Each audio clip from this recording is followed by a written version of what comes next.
Thank you, Dr. Jones. And did you have a comment as well, Celeste? I have a comment on something that we actually, to my surprise, has not been brought up yet. One more missing link, and it's the drug disposal availability. How do we get rid of the excess pills? I remember when I broke my wrist, I got 60 Percocet, doesn't everybody? And my son, my teenage son, walked into the bedroom and said, "Wow, Mom, you know how much I could get for those?" Oh my God, they were gone. They're in my septic system somewhere. But it's very hard to get rid of opioid pills, and there is a lot of room for legislative action and for funding in terms of having drug manufacturers, hospitals, drugstores have secure ways to take back and destroy medications. Ed Sharps. I know I was there at the city police department. There is a disposal facility there. I'm not sure. Are there others around the area? We have one in the sheriff's office. Yeah, we do. Delaware. We get rid of between 70 to 100 pounds a year of prescription drugs. They tend to be at law enforcement locations because of they have to be under guard. Yeah. But if there could be some mechanism to make that part of the culture of the medical community, and for those individuals like care coordinators or case managers that might be in and out of a patient's life, perhaps home. I mean, when you think about the aging or the geriatric population, typically they're on multiple medications because there are comorbid conditions, and medications change. How often does an elderly person go to a doctor and then go right back, and they're always tweaking and changing? And so after a while, that medicine cabinet or the cabinet in the kitchen is brimming full of prescription medications, and then makes them vulnerable for those break-ins and those burglaries. But if it could just become part of our culture, our conversation, in terms of, the medications that were previously prescribed, making sure that there's a safe way to dispose of those. Good point. We had mentioned a couple of times, others have mentioned about after treatment, having a safe and sober place to go, and I wanted to hear from both Noel Fike and I know Kelly Liner from Friends of Recovery of Delaware and Otsego County that has a site here in Oneonta. That safe and sober location, at least on a daytime basis. Yours is a residential. Well, if you would just bring everyone up to date in terms of your perspectives on what we're talking about here today. Sure. So thanks for the shout out from Julie on Crossroads. We are not enough. We are always at full capacity. For those of you that do not know, we offer sober living for folks coming out of prison, jail, or rehab down on Route 7. What we're seeing is that not only folks coming out on an emergency basis needing housing, but once folks come with us and they get off the system and they're successful in having an entry-level position, they don't have anywhere in this community to live. The lack of affordable housing is then the next barrier. So this county spends $1 million a year in sheltering homeless, and there is great opportunity to reallocate those funds to house those folks in appropriate housing. So there's several other places in the county where you can be housed on an emergency basis, and those locations are not supervised or monitored or have expectations of folks living there on their behavior. You can go over to some place and, the drug dealer that you had a relationship with before you went into jail will be waiting for you. And so when folks get out of jail or prison, back to the point of having no money, they want to stay sober and be in the recovery and continue their recovery, but without the employment, it's just easy to go sell a few bags to get some funding. One thing that I'll point out is when you get out of state prison, the emergency money that you're given, which is $250 upon your release, takes 42 days to get. So we often have folks show up at the Crossroads, or we'll pick them up at the bus stop. They have the clothes on their back, and they have no money.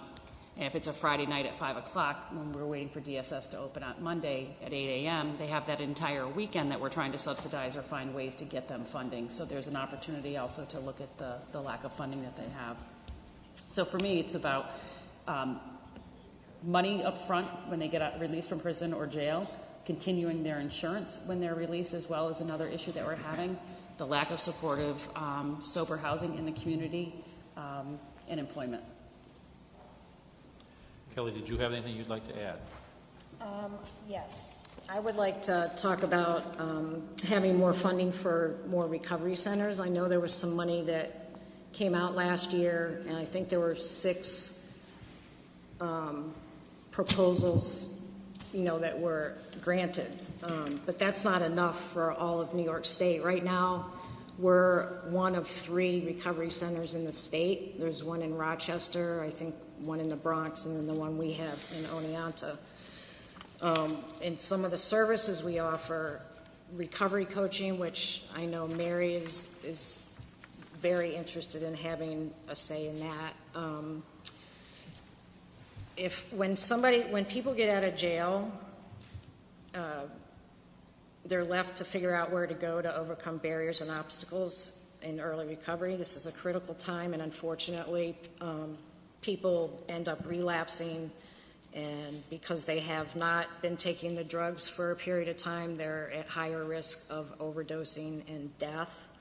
So if we could have more funding to support staffing of recovery coaches, to provide services to those needing assistance upon release from jail, prison, or rehab, that would increase their chance of success in beating the grip of addiction. And there's been overwhelming evidence that shows that community-based recovery services and peer supports are needed to help individuals with addiction build and sustain recovery.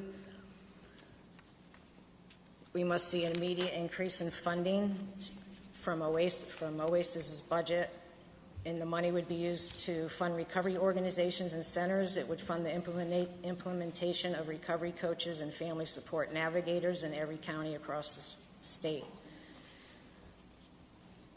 And only then will we see a change in the system to treat addiction like the chronic disease that it is, instead of a moral deficiency that it's not. Kelly, could you give us some idea of a number of people that go through what's the name of your facility? Friends of Recovery of Delaware and Otsego County, and we run the recovery community center called the Turning Point. Turning Point. Yes. That's what I had escaped my mind. Turning Point. Right. On average, monthly there are over 1,000 visits to our center, not unique individuals, a lot of repeat people. But basically, and I was there, of course I was involved with, the starting of that center with your founder, Betty Courier. Yes. And basically that's that safe and sober place where people can go during the day. It's kind of... Yes, we're open from 9 to 4:30. We would like to be able to expand our hours. Mm-hmm.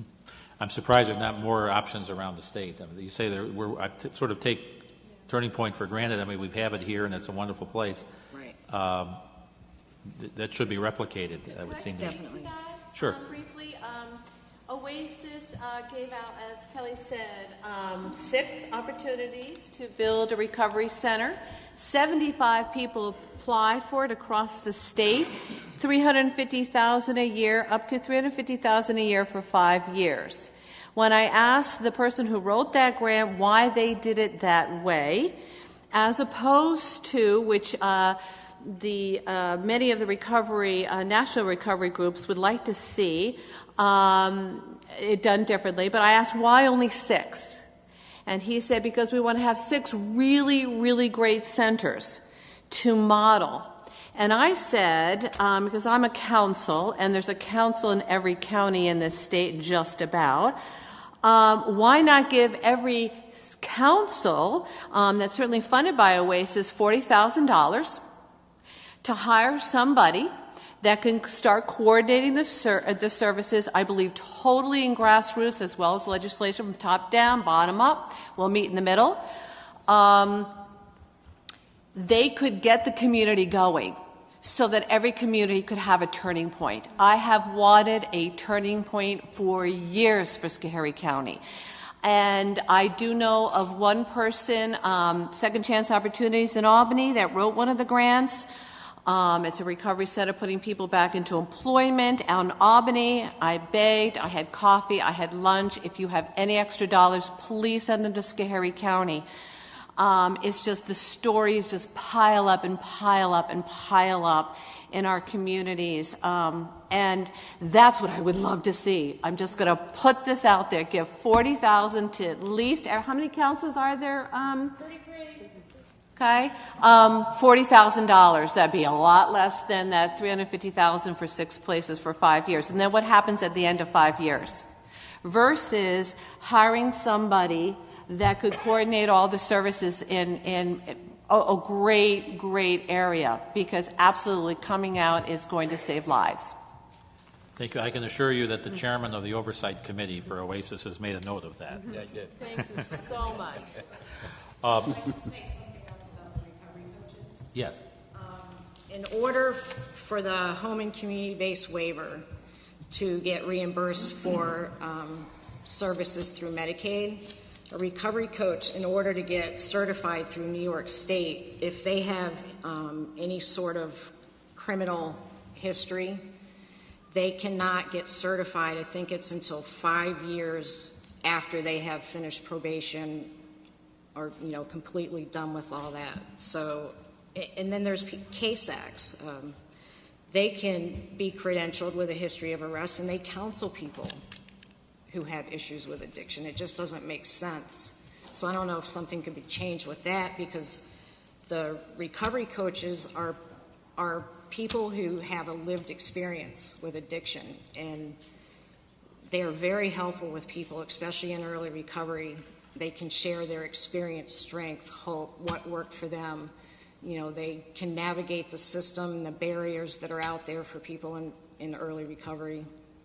Find out what resources that are available to them, build on their strengths. Mm-hmm. That's excellent points. I just bring up one other point that I missed on a gap. While we have folks at the county level in jail, there really is an opportunity to take that audience, that's a captured audience, and give them education regarding their recovery and their addiction. We can start the process while they're here, while they're in jail. I'm on the jail ministry team, and it's so sad to go in to do service and hear the ladies say they can't wait to go upstate because there's more to do, and there's resources when you go to state prison starting to work their recovery or whatever they need to do. And it's sad that we're here at the county level and they're literally sitting in their cell doing nothing. And so if we're going to try and help the ones that are need to go to jail, let's start now at the county level on giving them resources to start their recovery. Great point. Sure. One of the difficulties with providing services for licensed providers is you can't get reimbursement because they don't have coverage while in their jail. I would love to see Oasis come up with some funding for current providers to be able to provide services or make change in the health care law so we can be reimbursed, because I agree 100%. Why aren't we offering people services in jail? I think it's a perfect opportunity. And then to develop, I agree with everyone on the transitional housing. We could also assist with them when they get out of jail and setting up the housing. Right now we have a recovery coach in jail that arranges for services upon release, but I definitely think that more needs to be done there. There's also an opportunity to test folks for Hep C while they're in jail, start providing some medical care for that group. Mm-hmm. So. Albany County Sheriff Craig Apple is already doing. It's called SHARP. Isn't that amazing? And it's a great pilot program. Oasis is behind it as well. It's an amazing program, and not only are they getting treatment, helping with recovery, but also the acclimation back in society with helping with a job, a good paying job. And it has made a difference, and it's completely voluntary. So he's got the facility in Albany County within his jail to kind of segregate from general population, get the treatment, and also he's got a provider with Vivitrol. So before they leave, they're getting a shot of Vivitrol. Yeah. But now we need the support housing. We need after that 28 days, go back and keep that thing going. So. Shenango in Delaware recently received some OMH, Office of Mental Health funding that allowed us to expand what our current forensic services in our local county jails looked like. And actually the sheriff from Delaware County and the sheriff from Shenango County, and then my counterpart and I talked about 6 months ago, but we developed what we're calling transitional support services, specifically to engage individuals while they're spending time in the jail, engage them in that relationship, and begin to do some real life planning as to what life is going to look like once you leave the county jail. And that can include certainly access to treatment, but it can also include education, vocational, certainly where you're going to live, and that's often the biggest question. And then coming up with a plan, and then following that individual as they leave the jail. So as they walk out of the county jail, they're still receiving that support and that service from our transitional workers. And we've staffed it with a case manager kind of person along with a peer advocate, and they work side by side to work with that individual. It's very new. We'll see, what it looks like. I'm hoping that the outcomes are good. But in general, our state agencies, both OMH, but particularly OASIS, does not recognize the importance of funding services in real-life situations such as the county jail. I mean, we provide outpatient treatment services in our clinic. We're not permitted to carry those services anywhere else outside of our brick-and-mortar walls. There are other places where people can be reached, where we can be instrumental in beginning that treatment process, and to have these rules where it can only happen within this certain floor space that's designated an OASIS licensed clinic is absurd. So I mean, don't even get me started on the regulations that exist. And I play by the rules in general. Okay, I'm like law enforcement people over there. In general, I play by the rules, but the layers and layers of regulations that are in place by our state agencies is quite frankly just mind-boggling. Absolutely. Ruth, I thought the points in terms of the services in the county jail facilities, I think, is a key one.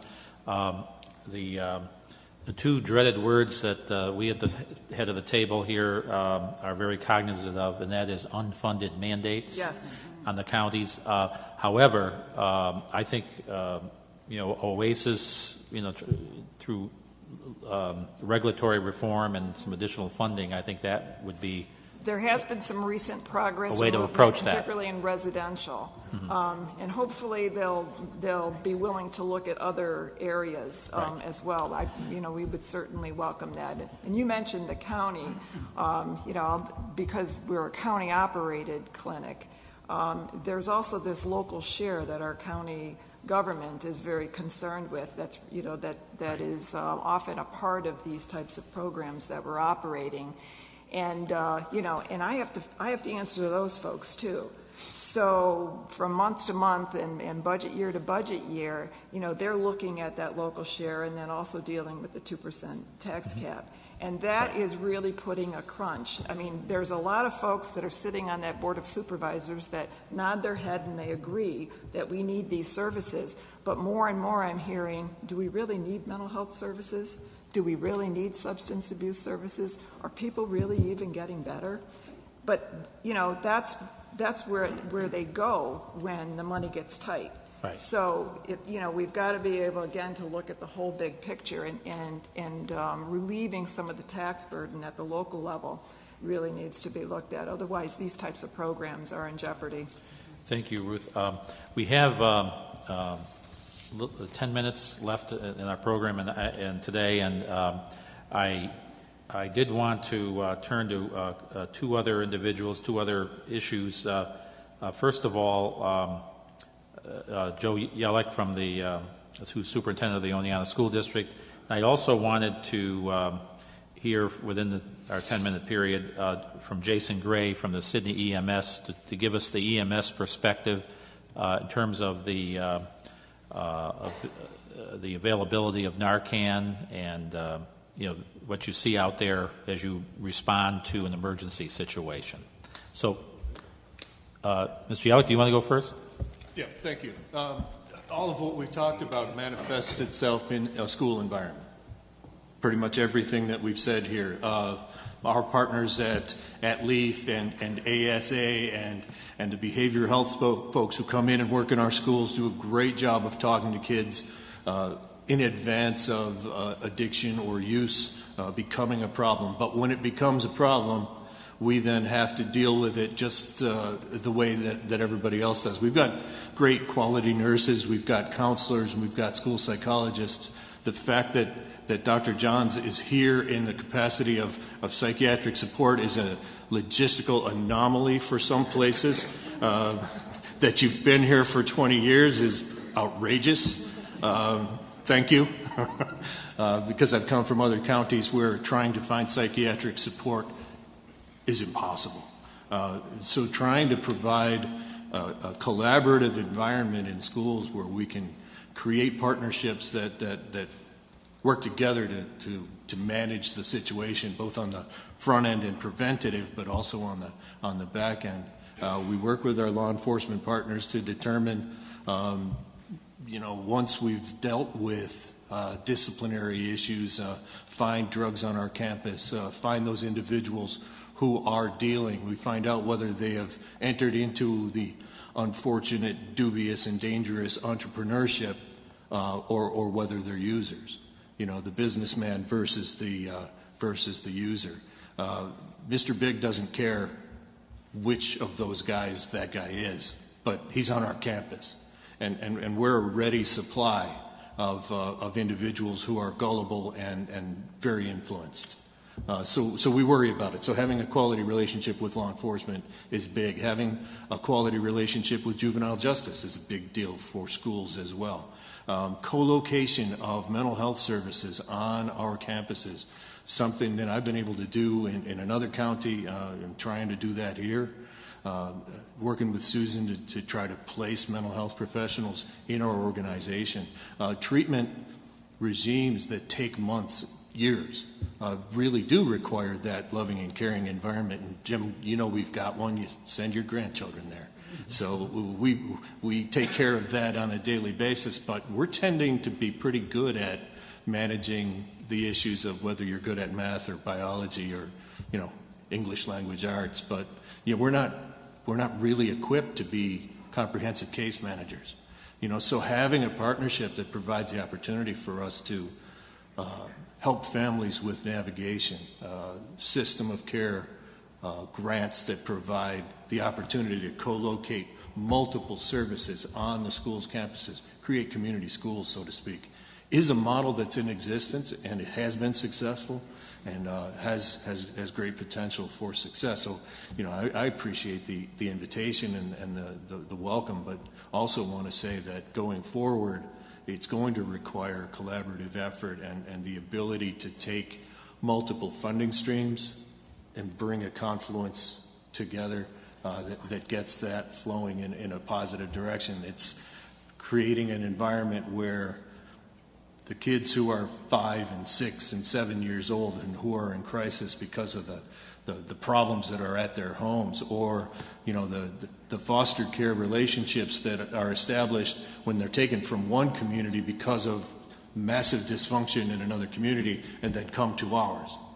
We can help them with programming, we can help them with their schooling, but we don't know how to get after the question of ongoing care for their family and system navigation that would be in place. So, and anything that can be done to provide a system of care support, wraparound care support, those kinds of programs that could be made available to schools, I think schools are open to that and welcoming.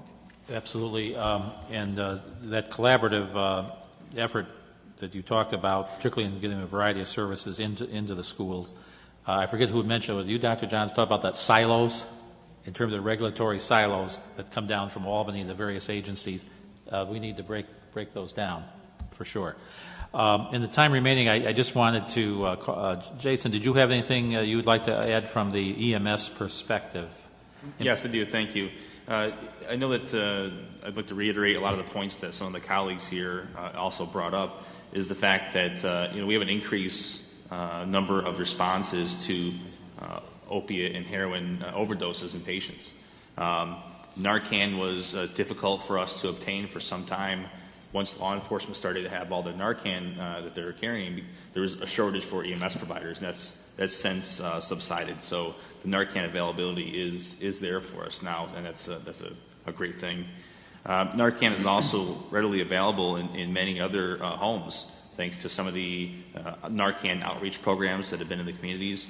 There have been several just in the general Sydney area. So there's a lot of Narcan that's available in homes of families and patients, or in some cases even the users themselves have Narcan.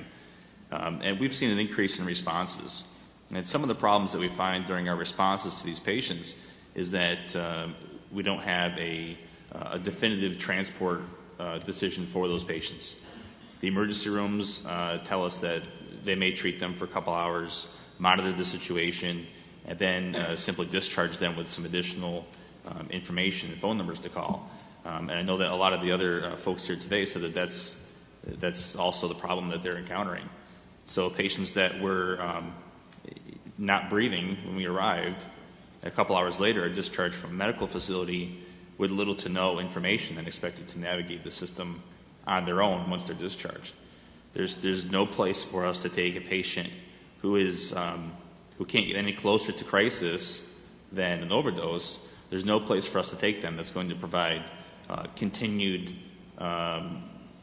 long-term ongoing support. Those patients that were not breathing are now 2 hours back out in the streets.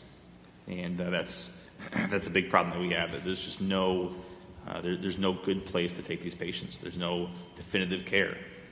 And, if a patient was involved in a motor vehicle accident, or if the patient had a stroke, or any of these other things, there's definitive care facilities that we take patients to that are specialty resource centers. With this type of patient, there's simply there's no place to take them besides the local hospital, which is likely going to discharge them within a couple hours' time. So that's one of the major issues that we have found. Certainly anything that can be done legislatively or collaboratively between all these groups to increase the number of beds available locally. And I really like Bassett's plan to use some of their outreach centers to provide that outpatient service, because really every community, most communities have some type of community outreach, whether it's a Bassett or a UHS clinic. Having those clinics available to provide that ongoing outpatient care right in the community where the patient lives would be phenomenal. But in the short term, patients that are in severe crisis that had just overdosed are likely going to be discharged from the hospital within a couple hours' time, and that's just not an acceptable healthcare decision. Thank you for your comments, and we are at the finishing point of our session today, and I really appreciate everyone's views and candor here today. They've all been very helpful. And before we conclude, I'd just like to see if any of our task force members would like to make any concluding remarks. Senator Akshar? Sure. Unfortunately, I think from time to time we hear people in the community say that people don't care. And I think that to the contrary, we do. And today is a clear indication of that. There are services available. We just need to ensure that they're more readily available. And to each of you, I say thank you for everything that you do, and for providing us some insight as to the things that we can do, my colleagues and I, to make this easier. To the men in uniform, I say thank you. To the people that work for you, of course, you have a close spot in my heart due to my background, so thank you for everything that you do. And really, truly, from the bottom of my heart, I thank each of you for the things that you bring to the table. Thank you. Senator Amador. It's very encouraging to hear the amount of support and the collaboration that this region has already been working towards and with, very much. Many things that were discussed. You are not alone. No matter where we go with this task force, we hear the same type of problems, same type of possible solutions. And I will say that we are very fortunate in the Senate to have our conference, the majority conference, that this is one of our top priorities. Yes, it's education and funding and being making sure that our economy is strong and job creation. But this is truly a quality of life issue for all of our community. It doesn't matter how old in the age range. This is a quality of life issue. We want to curb crime in our streets and in the local communities. We have to deal with this issue. We want to deal with someone who is struggling with a substance abuse in a wide range of the spectrum of substances. We have to curb and talk about this issue.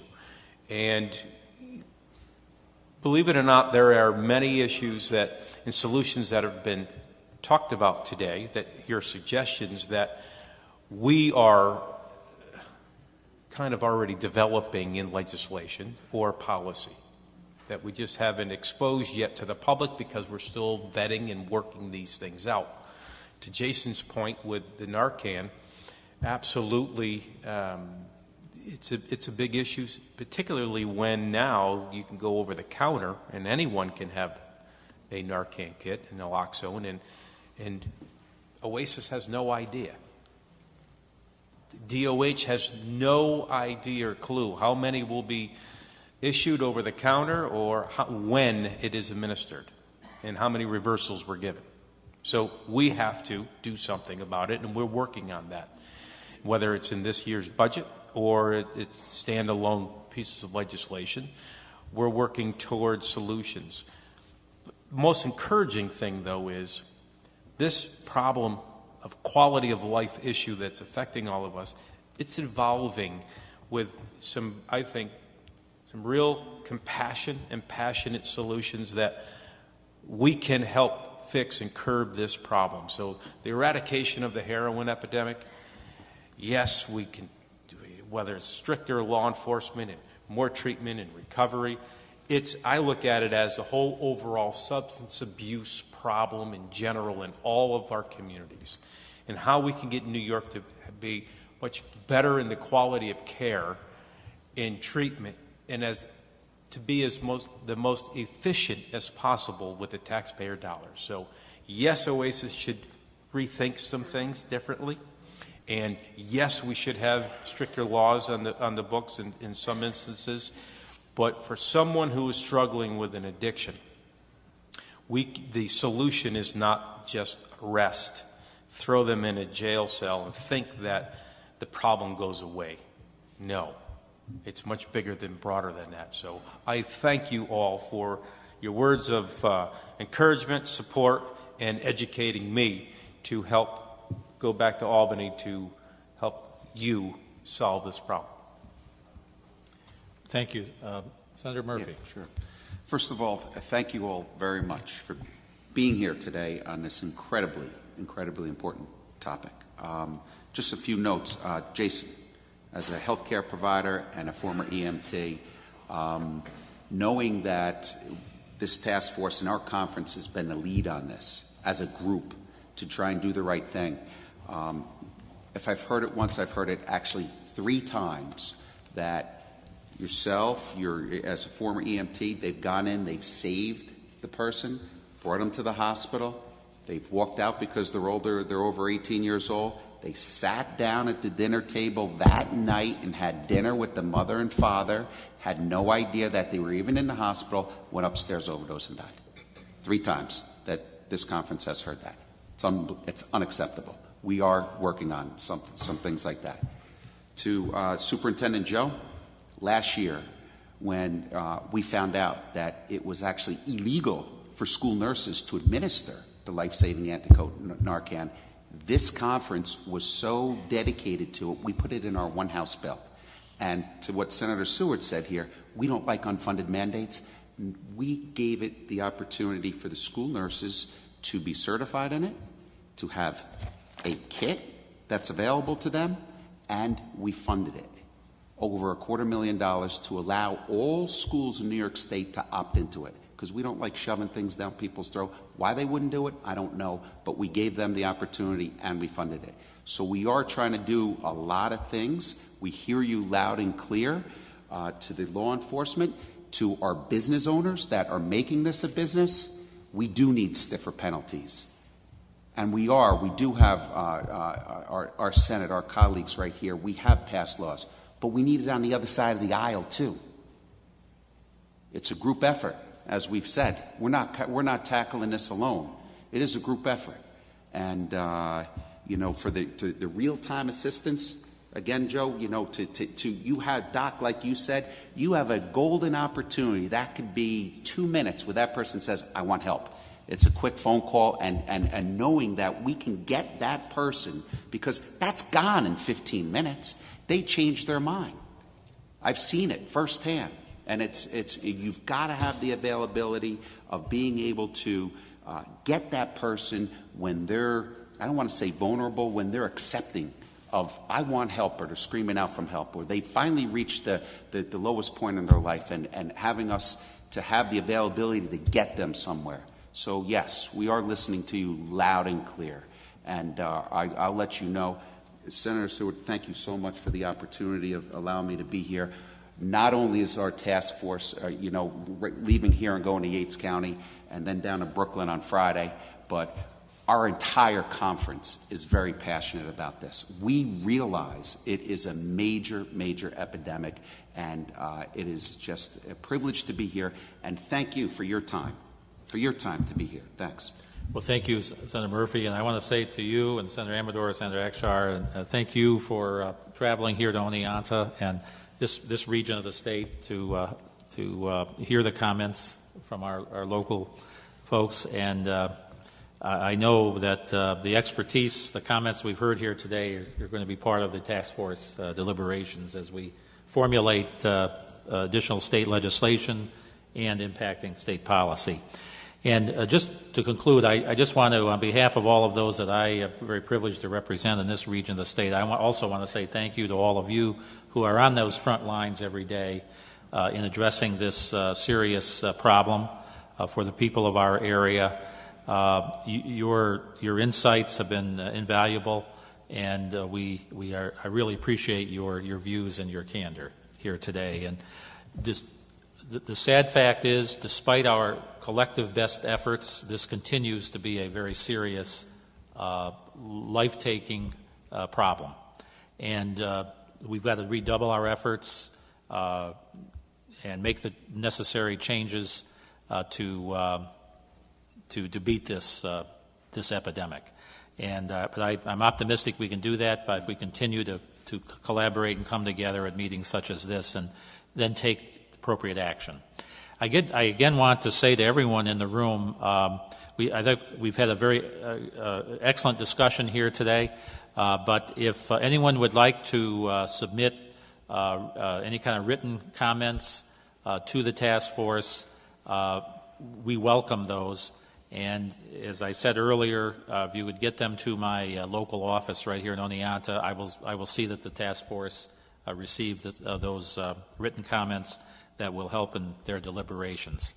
So again, thank you all for participating, and stay tuned, because we hope to take action in the upcoming budget and the subsequent balance of the session. Thank you so much.